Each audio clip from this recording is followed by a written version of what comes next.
There are two kinds of power. So this is where if anyone wants power, you can get power. Power is available to everybody. There are two ways to think about it where you have hard power. This is military. This is being able to kill whoever you want and get away with it. This is force. This is kinetic. We're not at a stage where we have hard power so much. Maybe on a personal level within the space that you live in, but obviously there's not a Chadistan barbarian army. I wish there was. You go, guys, go sign up, go fight. It doesn't exist right now. So we don't have hard power. But hard power is the way we usually think about power. We think about loss. We think about being oppressed. And we've seen this abused. We've seen countries like China where they're building their hard power. They want to have that military. They want that might to be able to do what they want with that kind of force.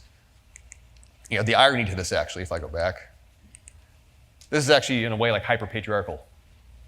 It's a strong, oppressive father where you're going to do what I say, when I say it, whatever I tell you to do, and you don't have a choice in the matter.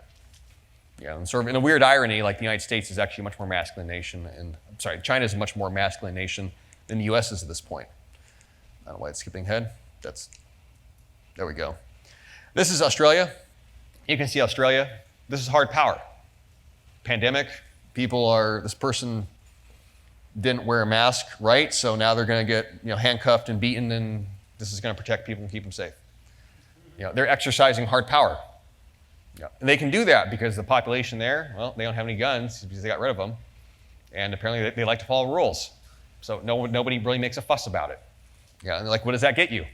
It gets you a literal fucking boot on your neck. That's what that gets you if you follow rules.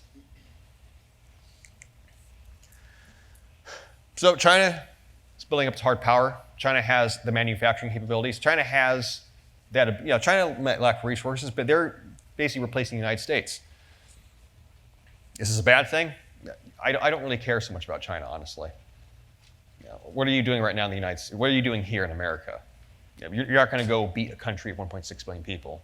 If they're going to be the dominant empire in this century, then they are. Okay. You have things like Bitcoin. You have hard money. So I said money's not real. Money's not real. Money's just a mutually agreed upon idea that we engage with. But we can almost make it real. We can have something that's not inflationary, finite supply. It can increase in value. Bitcoin's a great way where you can actually assert power yourself because you can completely separate yourself from the financial system, almost. You can do business with people whose values you agree with. Because if you're using Bitcoin, we all kind of believe in the same thing. And we don't have to conform to the narrative. This idea that there's rules and this idea that, this is what the banking law is, this is what legal law, no, we can actually do this ourselves. And this is open to anybody. So the ability to create your own systems always exists, if you're intelligent enough, creative enough, and if you're willing to take a risk. A lot of people think of crypto as this big, it's like, what is it? I don't know anything about crypto. Well, you can research it. You can educate yourself. It's not a complex idea to think that what if you got 100 people together and we use our own kind of currency just amongst ourselves? Okay, I could see that happening. Multiply that by 1,000 people, 1 million, 10 million, 100 million. Trillions of dollars of value. There's nothing stopping you from embarking from one hard power system into another one that's more to your advantage. You can make the switch. And then we have soft power. Soft power, you have things, Netflix, they just, I guess now they're canceling Dave Chappelle after saying they wouldn't cancel Dave Chappelle. That's really important. It's not that important, but it's an example of soft power. Soft power is culture. Soft power is persuasionary. Soft power is the social boundaries and the social conventions that you're supposed to conform with. Soft power has a lot of pull, obviously, but you can always defy it. You all defied it coming here. You all did. Everyone in this room is probably defying it in some way where you've made separations between people that you agree with and people that you don't, maybe upon very harsh ideological lines. So you can always make a stand for yourself this way. And most of the power that the United States has at this point is soft power. The president we currently have, toothless. No, really, in reality, is Biden a powerful president? No. Maybe in Washington, D.C. Within certain spheres, no doubt about it. But let's state of Florida. Is anyone following mandates here, really? Is anyone doing what the president says? Florida, West Virginia, Texas? No. We're doing stuff the way we want ourselves. Our leaders are making their own decisions. the United States no longer has the ability to project hard power abroad or internally. So now it's relying upon soft power and social convention. And certainly some people are going to get dragged, and some people might get targeted, but the system is breaking to your advantage.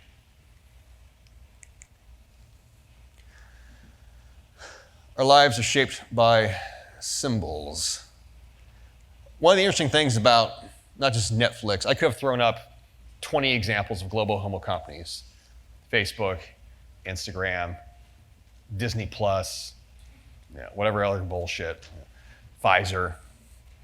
You see the logo, what's a logo? A logo is a symbol.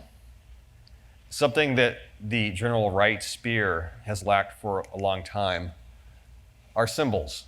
We have the American flag, that's one symbol, but we don't have much else.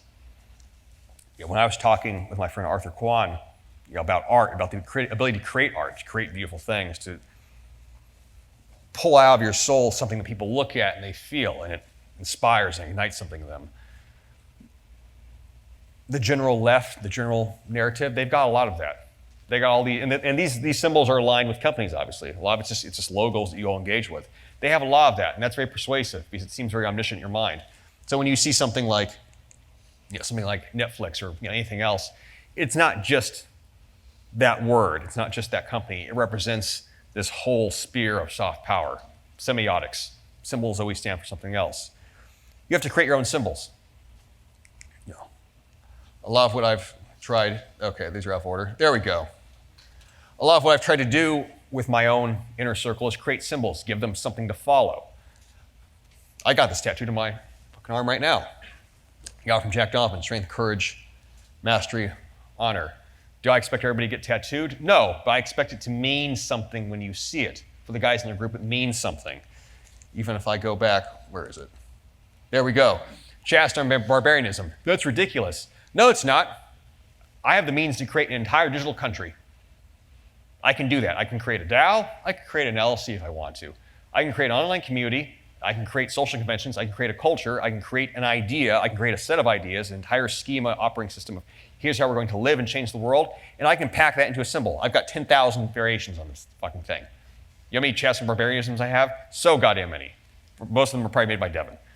And we laugh at this and we're like, oh, that's ridiculous. No, that means something. Because that got a lot of you fit, that got a lot of you in shape, that got a lot of you living your life differently, and now you're going to create a community amongst yourselves.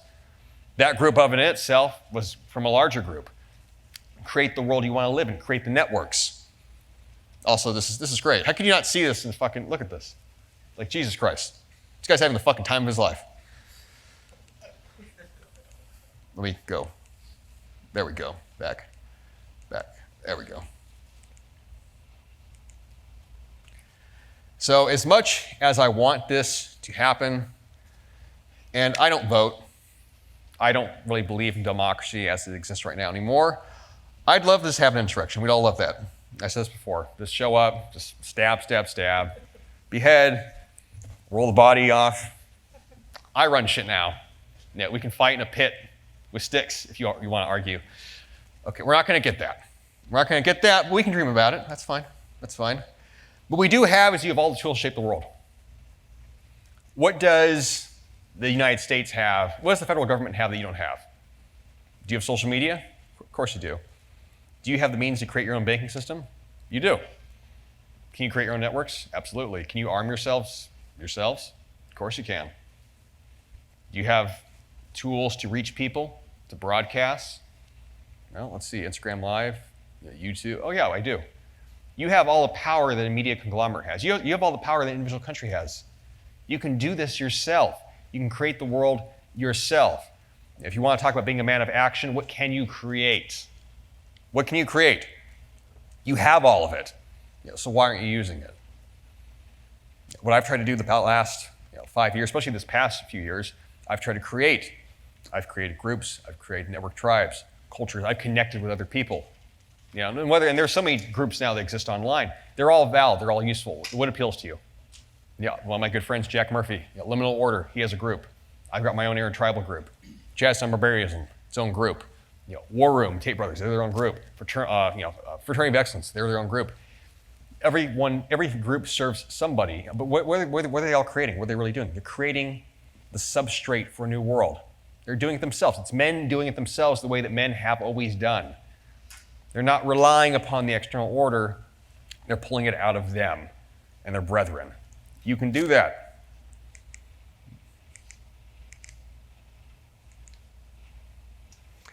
That, in my mind, is what being a man of action is.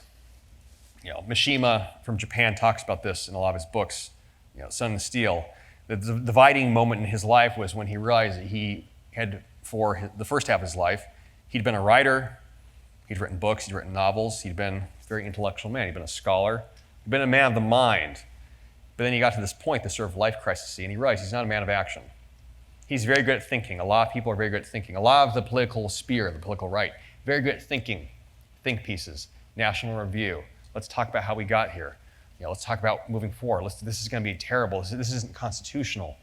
This is a violation of civil rights. Yes, we can comment all fucking day. We can deliver commentaries and missives. It doesn't mean anything unless you're creating something. You're not acting. You're just talking. We have things like Tradicon movement. They want to have this very idolized world, this idolized image, valor, the golden man, this man of virtue, fair maiden, we're going to make a return to the past. This is nice to think about.